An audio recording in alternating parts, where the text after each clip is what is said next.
Dave Hogan, thanks for coming on the Happiest Retirees podcast. Thank you, Ryan. And thanks for buying that headset mic. You look great. I needed one anyway, so you did me a favor. um, yeah, it was such a coincidence because I recently interviewed a pickleball champion, Owen Mitchell, and then I Yes, found out later you had written an article about him for, I think, for your This Retirement Life blog. that's correct. Yes. I love to do profiles of inspirational, exceptional, retirees. And Owen is certainly one of those. He's an amazing guy, very disciplined. Yeah, I was thinking we could do the whole hour about him. Is that okay? We certainly could. He would be happy about that. No, there's too much good stuff you've got going on. We have plenty to talk about.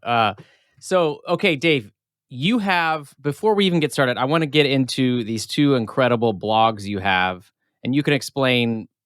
Blog can kind of encompass a lot of things, but one is called This E-Bike Life, which is kind of how Yes. we found you, Okay. and the other is This Retirement Life. So you want to just explain those a little bit?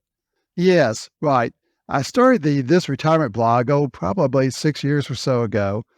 And because one of my personal hobbies is bicycling, and I got into e-bikes, I started writing more and more on the retirement life about e-bikes and realized this isn't really why these people signed up, for this blog, just to hear about my bicycle adventures. So I started a separate blog just about 2 years ago for the e-bike uh, uh, stories. And it really is morphed into more cycling in general, not just e-bikes, but all types of issues involving cycling.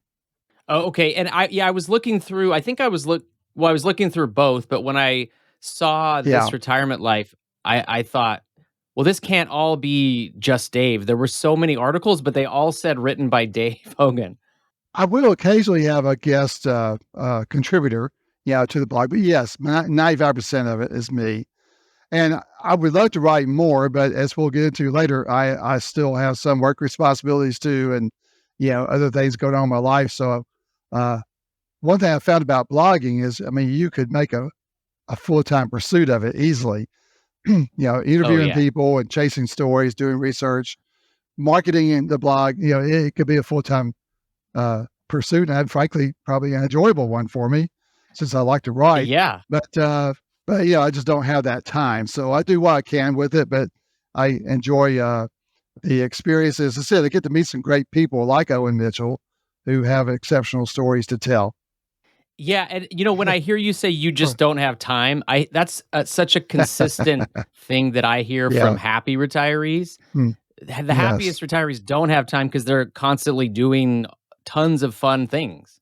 Oh, I think that's true. And in my case, I still, as you and I have talked offline, I still work part time, and that job can sometimes be pretty busy. It has big weeks, slow weeks, heavy weeks. So uh, that takes a lot of time. So that's kind of my first priority. Yeah, still a paid position. So I have to do that first.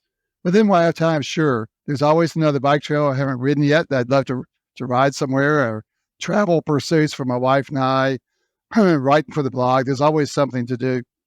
Oh, for sure. Okay, let's get a little bit into your story so we can set up who you are.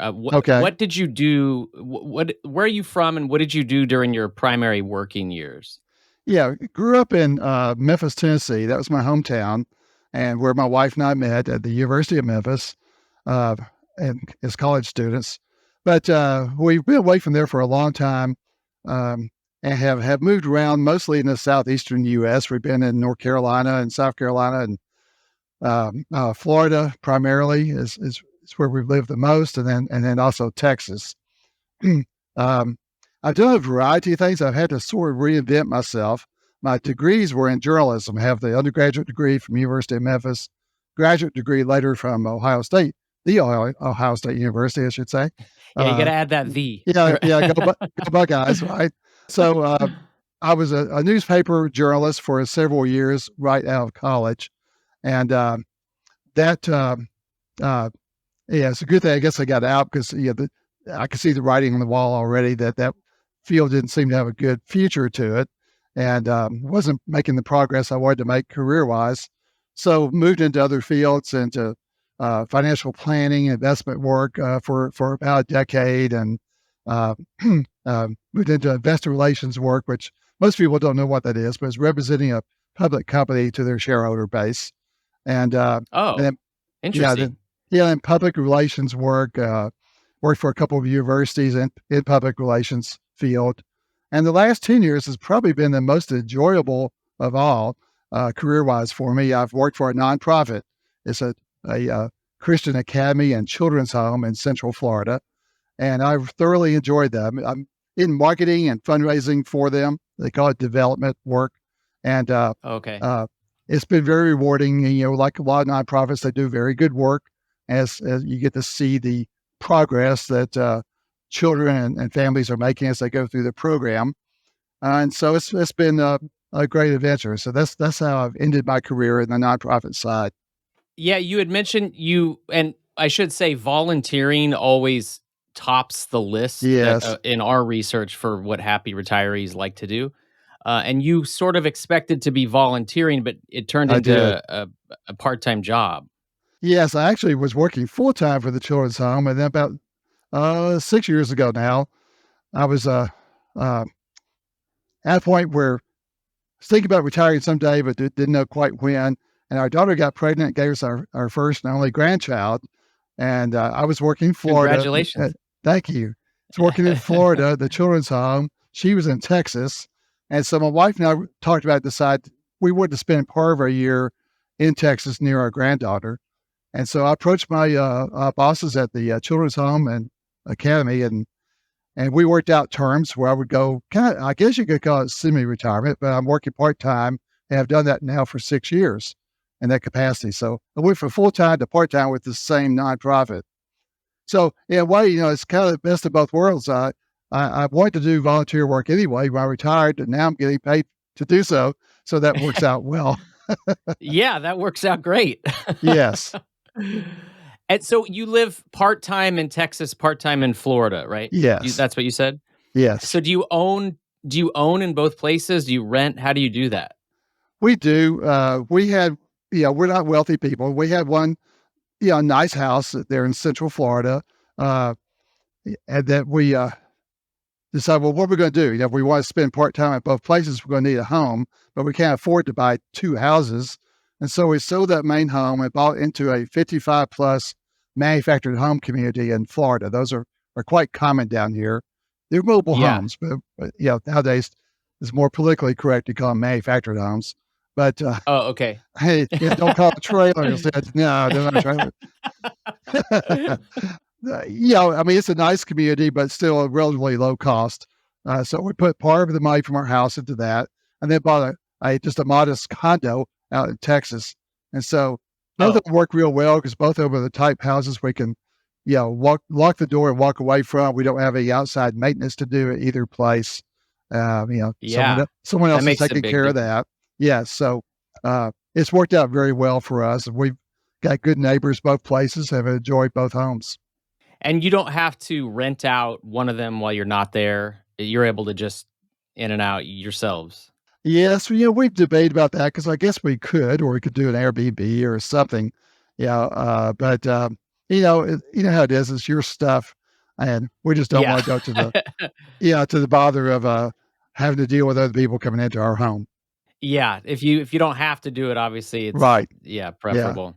Yeah, and when you're in Texas, are you in Abilene? I think that's where your granddaughter Yes, lives. it's a mid-sized town about 3 hours west of Dallas.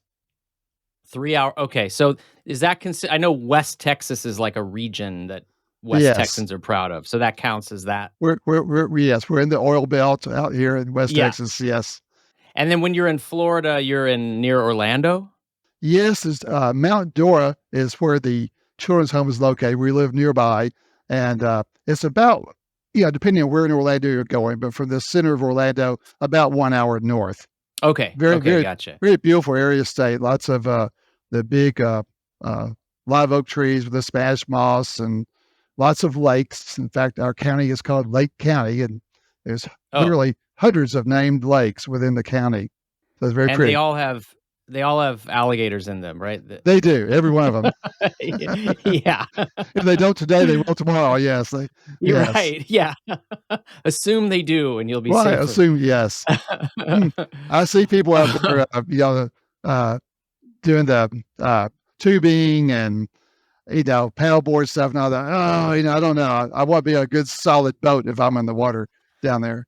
We went down to Orlando for for a convention, and I didn't even wanna step in a puddle. I mean, I'm not from there, so I'm scared.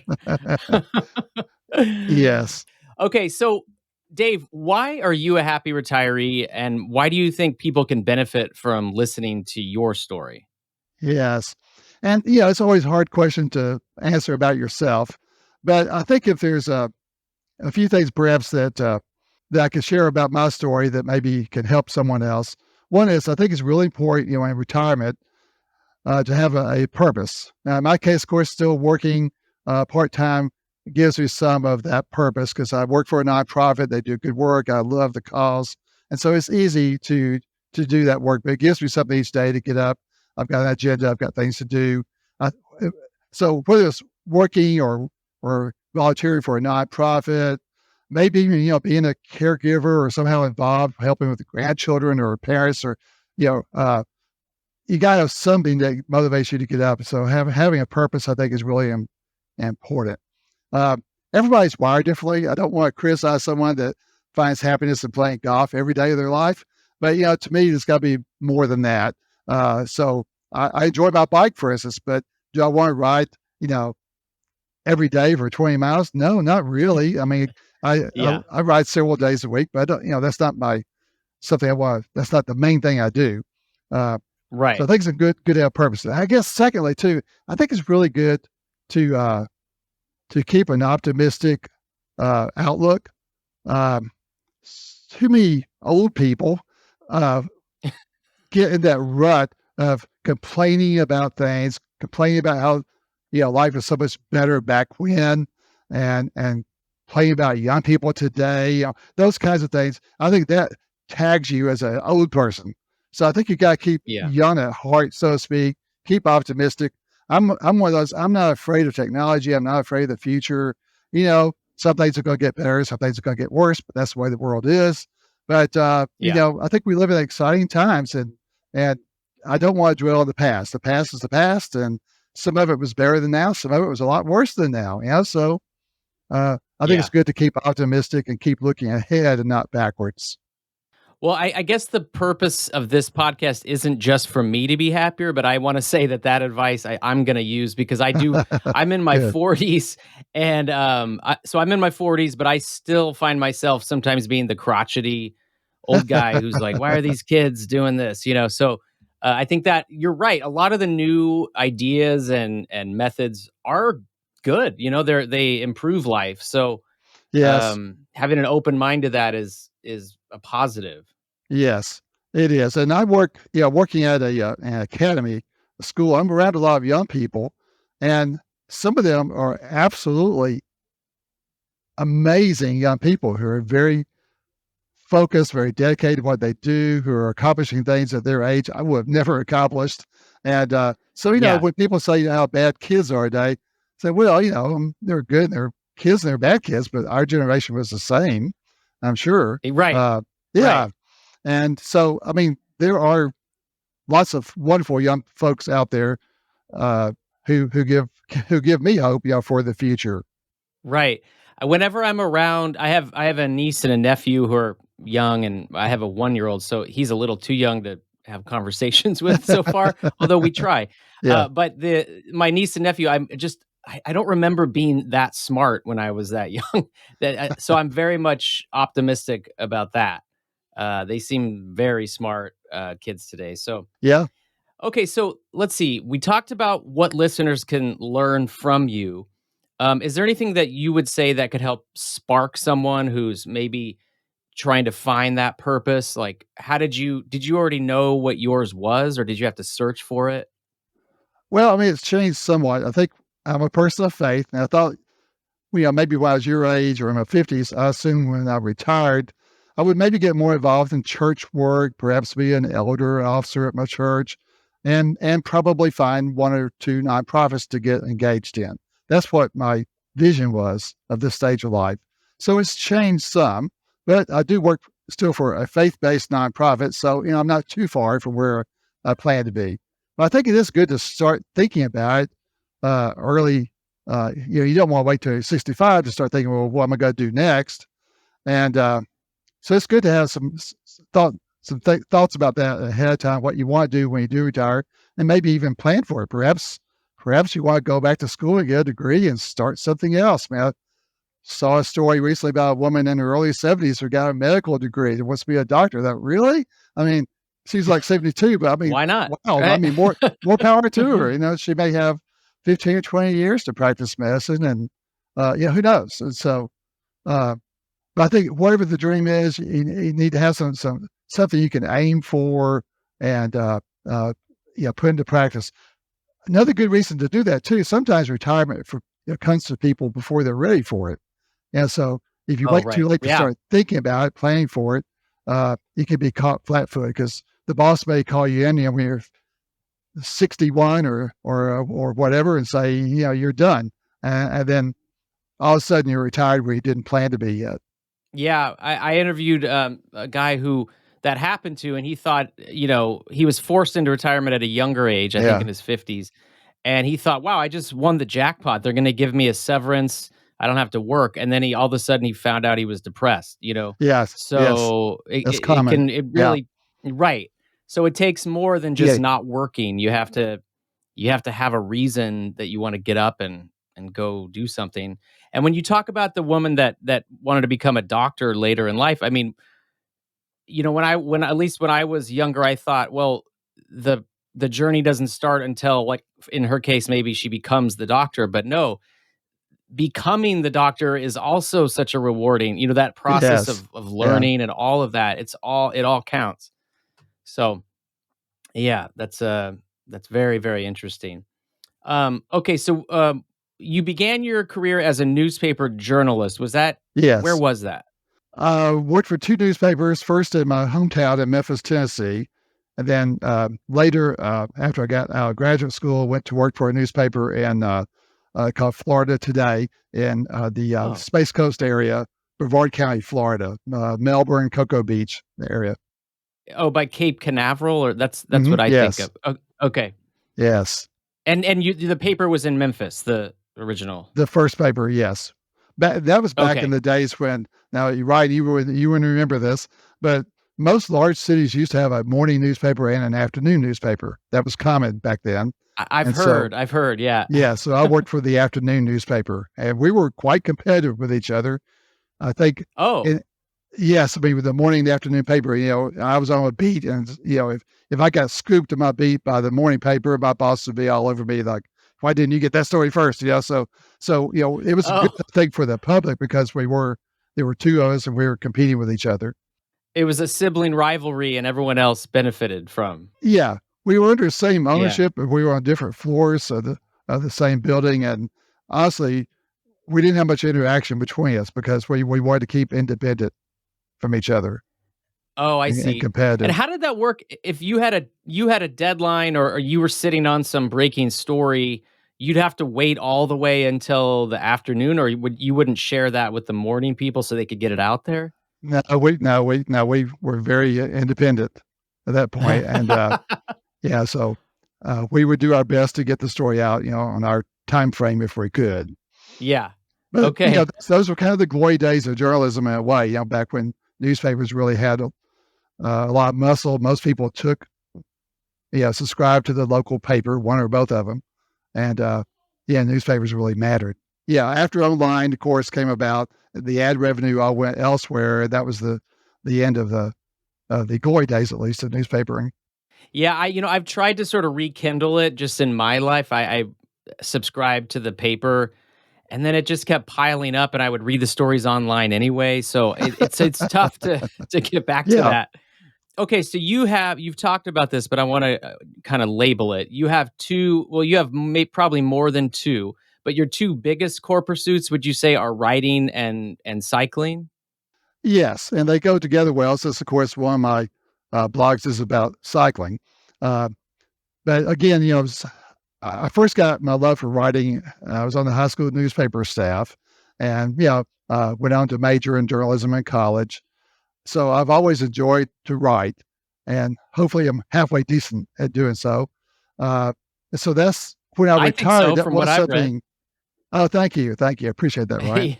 I did think when I retired, I would like to spend more time writing. So that's where I decided to start the blog, and also, began to write on my first book. I have my only book so far, but I wrote a book about e-bikes, so electric bikes, and cycling, primarily geared toward the senior audience because it was at that time I thought of the book as an offshoot of my retirement blog. Um, so it was Oh, geared okay.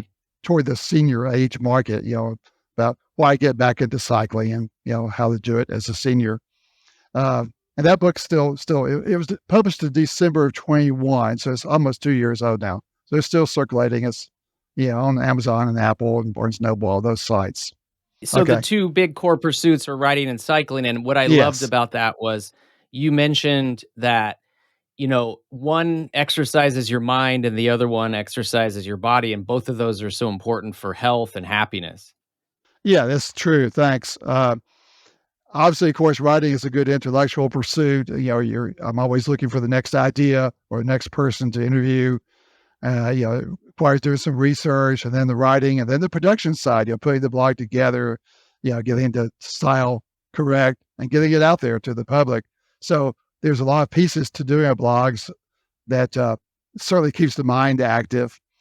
And the bike is really good for mental health as well as for physical health. So cycling has a number of benefits. I think again, particularly for senior adults, uh, and many times too, particularly now that we have electric assist bicycles, which is what an e-bike is. You still pedal, but it has an electric assist to it.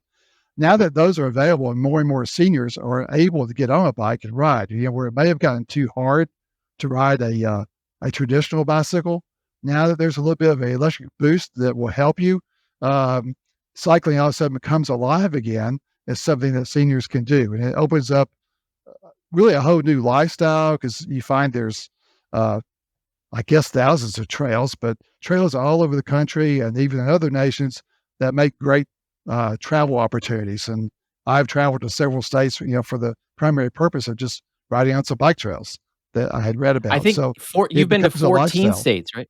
Yes, I've ridden trails in about 14 states, about 50 bike trails altogether. And Wow. honestly, that's small potatoes. Some of the guys who are really passionate about this and who are maybe fully retired, I've seen some have done 150 or more trails, and it's Oh really my really gosh. it gets to be a bit addictive, I guess, like lots of hobbies, but it's so much fun to be out there. There's something about a bicycle that's unique, and you get out there, the Yeah. wind's blowing in your face, and it just feels really good to be out there in nature on a bike. And some of the bike trails, I did, for instance, the Coeur d'Alene Trail up in northern Idaho. This beautiful scenery. I'll go through the mountains and the woods up there in Idaho. Uh, I mean, you just can't beat the experience. Yeah, and when you do that, are you on an e-bike or you're on a kind of a Tour de France bike? I don't know what else to call No, call that my kind of I have bike. Yeah, and we talk about bikes too. There's so many different types of bikes. Like you said, there's the Tour de France. You have the racing style bikes with the low handlebars and the skinny tires. That's not what I ride. I mean, more power to those who do. That's great. And there's still a lot of seniors that even who ride those bikes and are very athletic. But I have the more cruiser style bike, with the higher handlebars and the nice cushy Yeah. seat, uh, and Ah, uh, yes. and with the electric assist. So you can Yeah. ride for hours on those without getting too exhausted or, uncomfortable. Well, yeah, I think that would be less overwhelming for me because Yeah. then I'd know I can I could exert as much energy as I want, but if I'm Yes. tired, I can kinda let the bike do more that day or, Yeah, exactly. I have a Yes. yeah, I have a friend who's a college professor and he rides his bike to work every day, and it's a little Yeah. far to you don't wanna get to work completely sweaty, so he has an e-bike and that way he can kinda Yeah, good. go back and forth on the exertion, yeah. Right. So he probably takes it easy going to work and then maybe do a little more hard exercise going home, perhaps. Yeah, Yeah, exactly. Yeah, yeah, it works out great.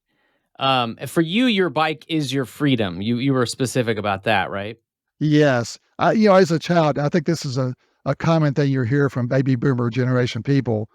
The bike really was our first taste of freedom. We were able to get on our bike and ride around town.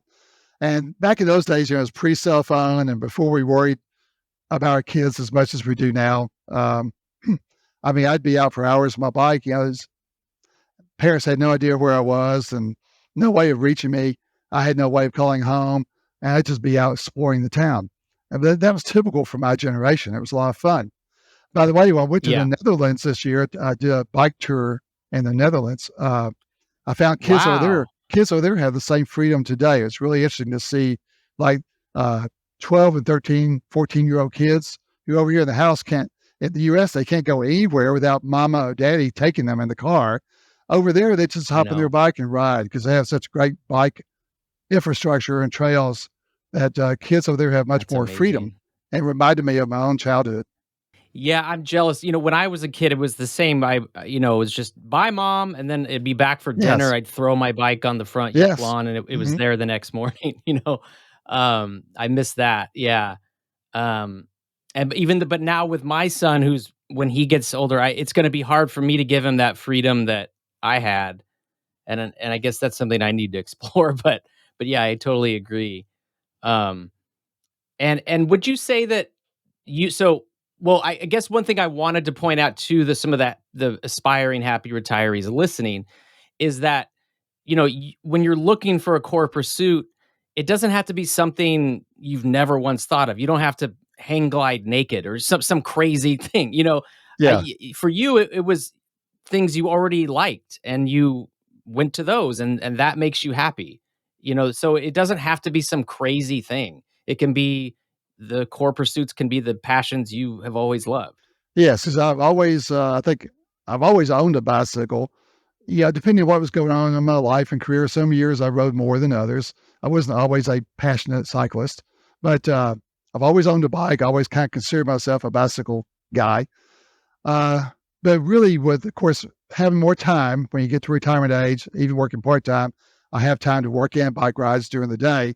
That helps. But also the introduction of the e-bike technology, which is a fairly new thing, uh, has again made bike riding more fun and possible.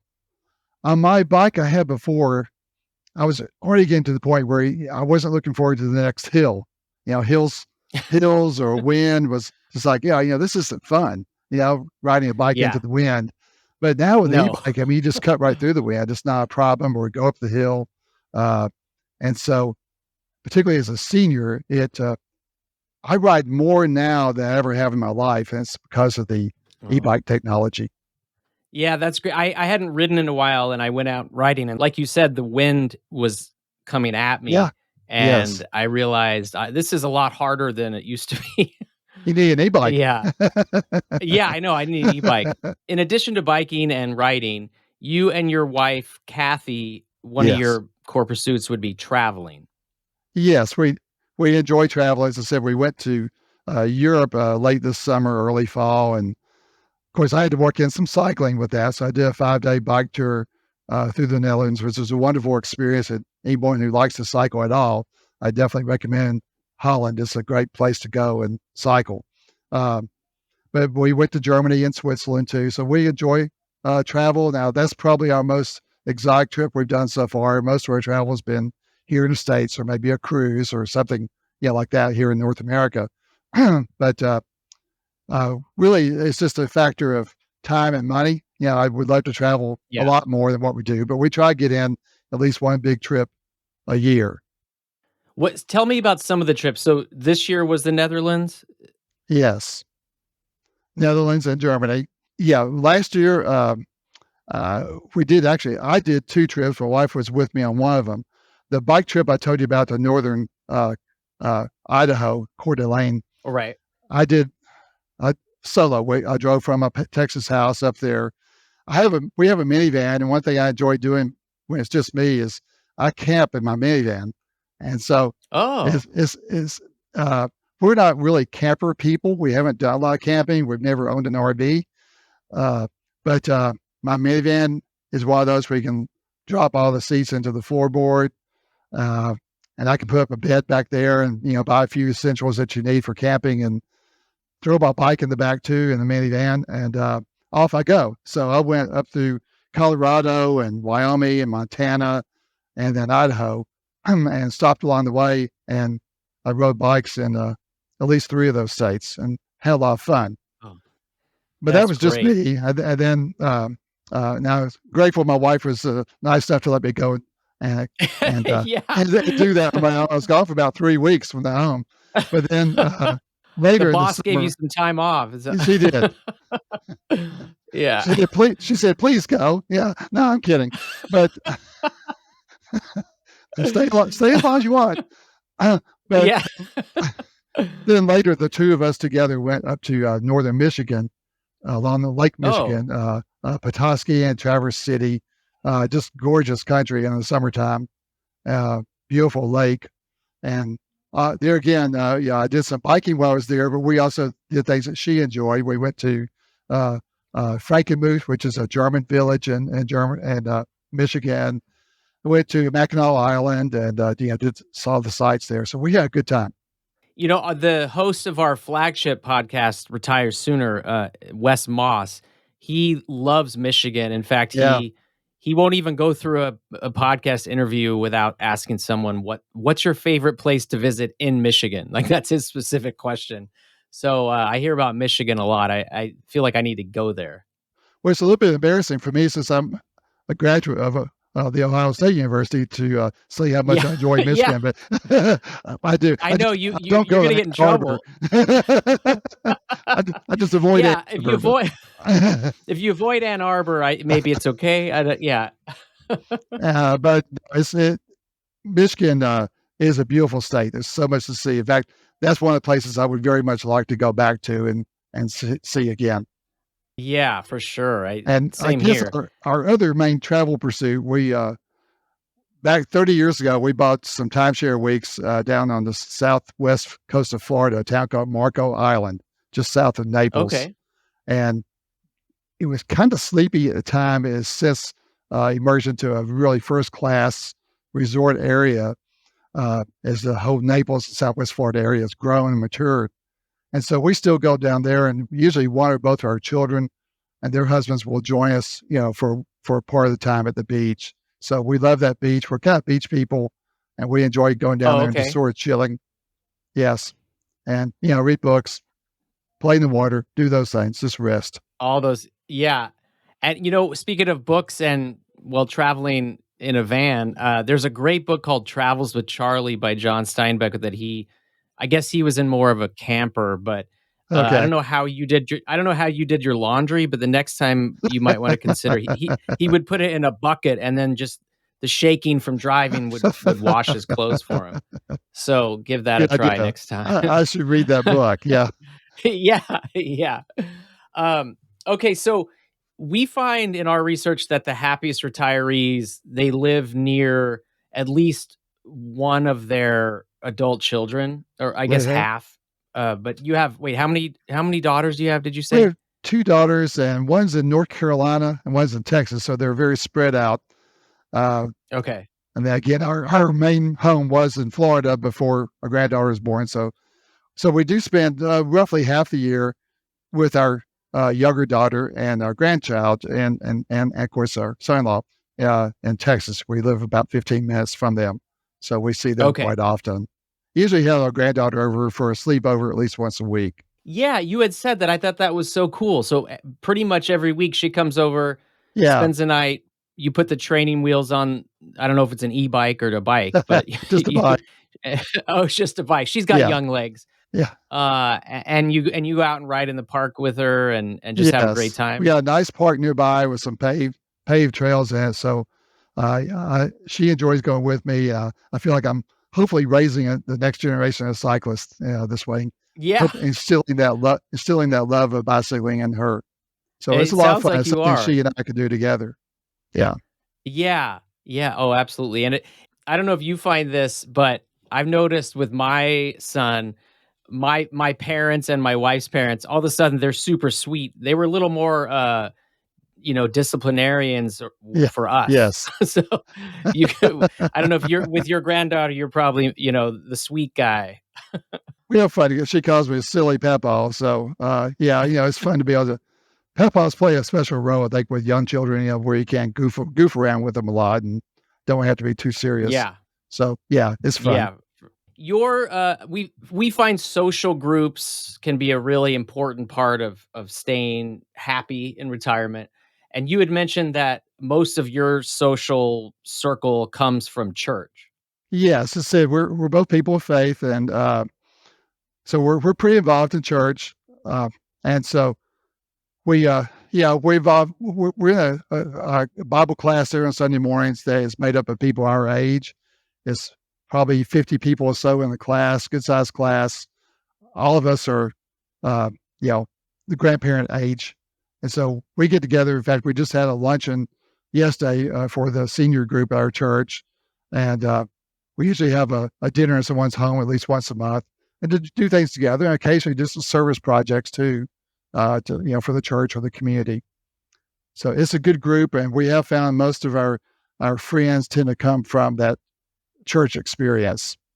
And do you have a church in Texas and you have another one in Florida? How do you Yeah, navigate we that? do. We belong to two, and yeah, which is a little weird at times. And being away for a few months, you come back, and it seems like things have changed. And who are those new people? Yeah. And because Right, right. even in 6 months, there's a certain turnover of people at a church. So yeah, so that's why I said earlier in life, I thought by now I might be an officer of my church or have a more permanent role, but I can't do that because of my transitory nature. My job in Yeah. Florida too involves I work at I sit representing a children's home, and much of our support and donations come from churches and the members of those Mm, churches. So a lot of my weekends in Florida, I'm out visiting churches, speaking at churches about the children's home work, and so unfortunately, I don't have a lot of time to spend at my own home church where I belong in Florida. yeah. Well, it seems like you're still doing good, net good, uh, Yes, even though and you're at a again, different, meet some great people. I mean, we've made friends, through some of those church connections. Sometimes when you go speak on Sunday morning, they'll say, "Why don't you come on Saturdays to our house overnight?" And yeah, so we've made some great contacts and friendships in Florida as well through the children's home experience. Yeah, absolutely, yeah. Okay, so how did you choose your original retirement date? Well, I think like many of us in their early or mid 60s, even if we wanted to retire, we really can't because of the health insurance issue. So I really never thought I could even consider retirement until 65. And then it's like, well, my Social Security full retirement year for me, it's changed now, but we're 66. So I thought, well, okay, I'll work one more year at 66. But it was sometime in that period of time, actually, I guess when I was 65, that our granddaughter was born. And so I went ahead and went part time and went on Medicare. And so that Okay. made retirement possible. Um, but as far as my part time gig, I really don't have an end date in mind. My employer might. We'll see. Um, I guess I could be done at any time, maybe tomorrow. But uh, I feel like right now I can still contribute to the work there. It's white collar work. I realize, if I was working on utility lines or paving streets, I would probably have had to retire earlier. I get that. So everybody's situation Yeah, is different. But when you do white collar work and you're in reasonably good health, there's really no reason you have to retire uh, unless you just want to. So I still find enjoyment in what I do and feel like I could contribute to a good cause. And so I don't know, I'll quit at some point, but I don't know when that point yeah. is yet. You're coming to a white collar job, but you could still wear a blue collared shirt if you want, right? There's That's right. no. Okay, yeah. Um, well, but so this sort of brings up the point of the definition of retirement because you are retired, but you're kind of not retired, and but that's at least something that I'm trying to point out to our listeners is retirement doesn't have to mean what you think it means or what Right. you used to think it means. It's just sort of a change you do. less of the things you didn't like and more of the things you want to do, right? So that would you say that's kind of how you define it? Yes, in fact, I think my situations are becoming much more common and may even become the norm, going forward for a lot of reasons. For some people, of course, it's financial necessity. They have to keep working. I think ideally it's better, if you can be able to choose. Yeah, in other words, you could Yeah. get by. And that's our situation. We could manage okay without my job financially, but that's a nice situation to be in where you can choose. I mean, I could choose to quit or I could choose to keep working, and that's ideal. And I think there's a lot of satisfaction in having that option. But really, you see the 75-year-old ladies cashiering at the grocery store and things. Sometimes you think, oh, pity her. But the reality is, she's probably happier doing that than she'd be sitting at home. So whether she's doing it Yeah. by choice or by financial necessity, either way, she probably finds a lot of fulfillment in getting up and going to that job every day.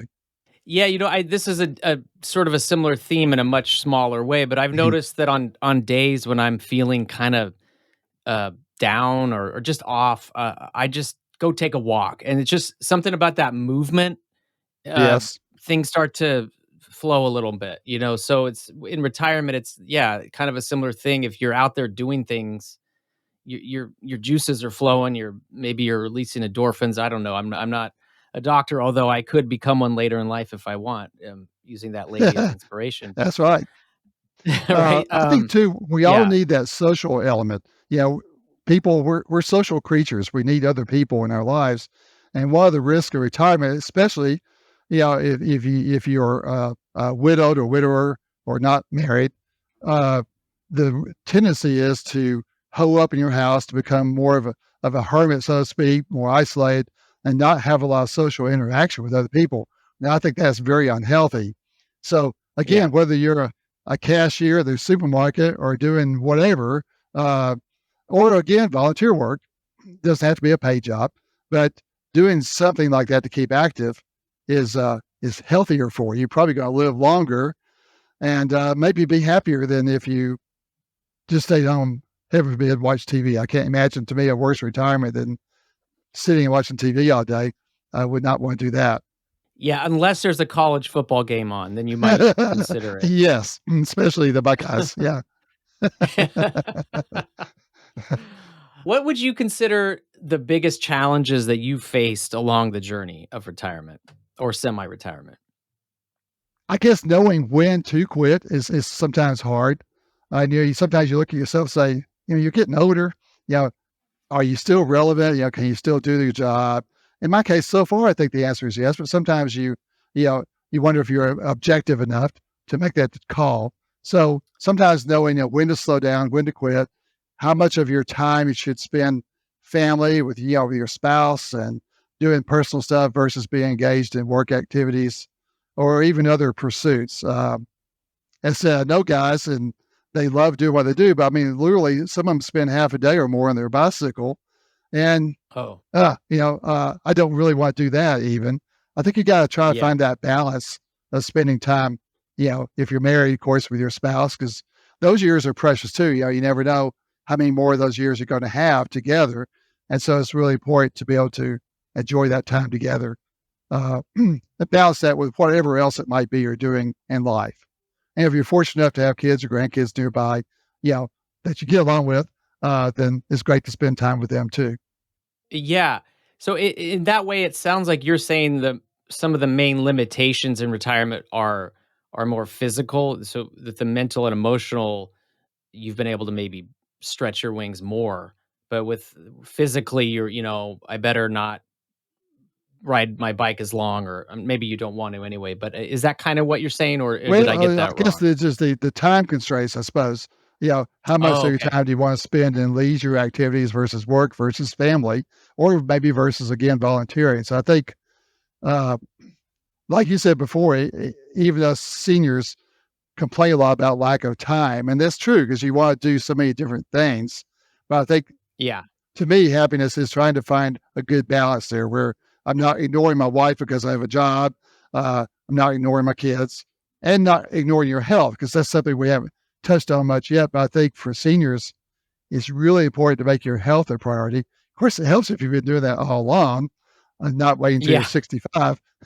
But, Yeah. you know, exercise and, of course, getting rest that you need, watching your diet, all those things are really important as you age. Uh, yeah, well, we all have a different set of circumstances. Some have health issues that are not their fault at all, but in many cases, our lifestyle creates additional health problems that we wouldn't have had otherwise.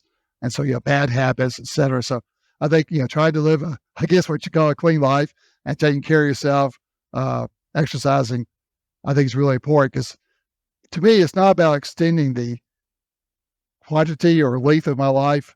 You know, when I go, I go. That's all right. I've had a good life, so I don't worry about how many more Okay. years I'm going to live. Hopefully a long time, but I don't. But Yeah. what I do worry about is being able to stay independent, to be able to stay in control of my life, not having someone else push me around in a wheelchair, so to speak. Uh, so those good health habits and exercise will help you stay independent and productive longer. Right. And if it's a wheelchair, it could be an wheelchair. That You way you can bet. keep your routine going. Yes. I will definitely wanna stay mobile as long as I can, yeah, some way. Yeah. Yeah. Yeah. My wife has a three-wheel electric bike, it's called an e-trike, and so Oh. I joke with her that, when I can't ride a bike anymore, that's what I'll do is get one of those and keep riding as I long didn't as I know those can. existed. Yes, That's and she that's really cool. she was having some balance issues, some seniors, do. Actually, some people of all ages, I guess, have balance problems, but Yeah. she rode a bike before and really never crashed or had a problem, but in her mind she was losing her confidence and it wasn't fun anymore for fear that she would Yeah. fall. So she got an electric trike and has really enjoyed it. So that might be my final bicycle I'll have one of these days. Hey, whatever works. And you speak about that balance. I already find that because I get into this dilemma where, oh, if I'm working too much, I feel like I'm neglecting my family, but if I'm hanging out with my family, I feel like I'm not doing a good enough job at work. So it Yes, seems like that yes, challenge continues into retirement. You just have maybe new scenarios for it. yes. That's absolutely right. Plus, you get the idea and more doctor appointments. Yeah, okay. It seems to Fun. go. Yeah. It seems to go with this age. We used to joke about old people talk about their aches and pains and doctor appointments, but I'm kind of one of those now, and yeah, so that does become another factor in your life that you didn't have when you were younger. Is working around all that schedule. I wanna get into the fine print of your deductible and cope no, I don't. All that stuff's never very fun. Okay, so you have said that in terms of people following your example, I tried to get you to tell me about that, and I know it's a very tough question, but one thing you said that I loved was you said, "Everyone's road to happiness will be different." Um, Maybe talk a little bit about that so that people don't feel pressure to do things one way or another. Yeah, sure. I said some people get their enjoyment from work. I mean, Warren Buffett is still working. I mean, what is he? He's in his 90s, I believe. He's Yeah, up there. And obviously, he has enough money. He could retire if he chose to and not work anymore, but he still works. So to him, that's how he finds his satisfaction and fulfillment in life is working. Um, uh, Other people, again, I mean, if you can play golf or whatever your sport or pursuit is, I don't mean just to pick on golfers, but if that's where you find happiness and you sometimes, of course, you get that social element, the exercise through doing a sport. Pickleball, of course, is incredibly popular right now with the senior yeah, uh, crowd. And so, whether it's through an activity like that you find your fulfillment or doing volunteer work, everybody thinks it's going to have a different way of discovering what works for them and makes them happy and keeps them active and healthy. But I think it's good to have, again, the worst case scenario is just to sit at home and to be isolated, not to be around other people. I think the future's not going to be too good if that's the path you're taking.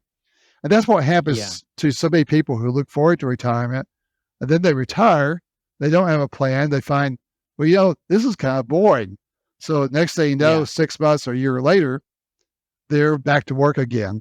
Uh, and so you gotta have something that gets you out of the house and that gives you some purpose and uh, kind of keeps your juices flowing, so to speak, and creatively, intellectually, all those ways. Yeah, in a way, everyone's road to happiness will be different. Just make sure you're not sitting on the side of the road. That's the way it's Yeah, gonna that's turn great. bad. Hey, Oh, I thank like you. that. Very good. I'm I have a few good ideas now and then, but, don't expect them very often. Um, okay, so I was asking you for a few suggestions that people could take into their own life, and I'm gonna summarize them real quick, and then I want you to add to them or correct me or whatever you feel. First, you said find a purpose. Second, take good care of your health. Third, be an optimist. And then you said kind of a three and a half or four would be open to change. And I really loved how you said including new ideas and technology. Don't complain about it. It's inevitable, so you can't stop it. Yes. Which makes me think of AI, and much of it's going to be good. So yes, there are challenges, but a lot of it could be good. So don't fret. Yes. How did I do? Does that sound kind of like your suggestions? Yes, it is. Right. I think so. Uh, I really think, I guess it boils down to attitude largely. Yeah, You got to keep a positive, optimistic attitude. You got to kind of see the cup as half full, not half empty, and not be a complainer. And it's just really no one wants to be around someone that's a whiner no, and a yeah, complainer. So it's not doing yourself any good either.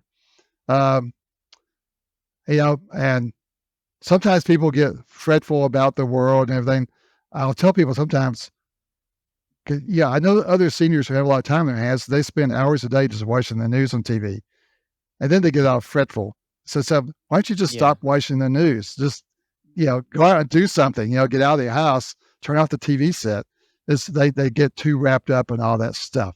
So I yeah, think you got to keep an optimistic attitude, whatever that means. Whatever changes you have to make to get there. It may be harder for some people, but and you know, at this stage of life, and we all know our health isn't always going to be great. You're going to have bad days. These Most of us have some kind of health problems, but you can't let that define you. You can still push forward. Be the best that you can. And I guess one thing too I didn't maybe mention, maybe I did. But I think try to find younger people perhaps that you can be a mentor to or be an influence for. Obviously, if you have grandchildren or great grandchildren, that's a kind of a built-in target audience for you. But in some cases too, it might be neighbor children or even a neighbor family. I I've become much more sensitive to, for instance, to single parent families because our children's home has a ministry for that. Um, mm. and Oh, I've talked to interesting. a lot of single moms and kind of learned about their plights. We know maybe you've got someone like that in your neighborhood or someone that's been recently divorced that has children who really could just use some mom and pop kind of influences in their life with them and their children, and someone who could help with the kids maybe. There's just so many different things we do. If we keep our eyes open and look around us, there are people who might could benefit from our wisdom and experience, but also just from our maybe extra time we have to help them or their children that they don't have when they're working 2 or 3 jobs trying to keep make ends meet and also have children to raise. Yeah, absolutely. Gosh, I love that. I love that. Well, Dave, before we go, why don't because I want people to be able to find more wisdom from you, even after this podcast. Obviously, this will be the highlight of your life, right? Of course. But because I know you want to write some other things, tell our listeners where they can find your work. Okay. I have 2 blogs. As you said, This Retirement Life is the name of one, and it's all about retirement living, but again, from a kind of upbeat, positive approach. I interview people like Owen Mitchell who have a story to tell. Uh, He was and the then, pickleball champ that yes, we, pickleball yeah, champ. Yeah, but amazing guy for many other reasons too. And then This E-Bike Life is the other one. Now, for both blogs, I have a corresponding Facebook page and a Twitter feed or X or whatever you want to call it these days, yeah, um, yeah, under the same name. So you can find me on any of those. Uh, I like the social media feeds actually because I don't just post my work there, but I try. search the web and other sources and come up with stories of interest to people who might be e-bike riders or retirees, senior adults. And so I find stories of Okay. interest to them that, from other sources and share those on my Facebook page or on my Twitter feed. So you might enjoy following me on those social media sites. On the blog, I do have an email subscription. Of course, it's free and you can drop anytime you want, unsubscribe. But if you want to follow my stories as they come out, you can just sign up with your email address on either of those two blogs. And then, of course, my Okay. book. Can I give a promo for my book? This is the book. Go for it. It's called E-Bikes, Putting the Fun Back into Cycling and Life at Any Age. So again, it was written more for the senior audience to get them back into cycling and to introduce them to electric bikes. But it would be, I think, an enjoyable read really for anyone of any age, any adult. They can order it on where? Yes, on Amazon, it's available in this is the paperback version or in an ebook format. And then Oh, okay. most of the other formats, like Barnes and Noble online or Apple online, those bookstores, it's available only in the ebook format. Okay, great. Well, Dave Hogan, thank you so much for being on the Happiest Retirees podcast. It's been a pleasure, Ryan. I've enjoyed it, and I think it's a great idea you have here for this broadcast. Oh, thank you. Like I said, I have a great idea every, I don't know, 10 years or so. So Well, I wish you best. And I will be much more keenly interested in hearing some of your other podcasts now after we've had this Oh, time together. well, thank you. Thank you so much. Thank you, Ryan. All right, you have a good one. Bye bye.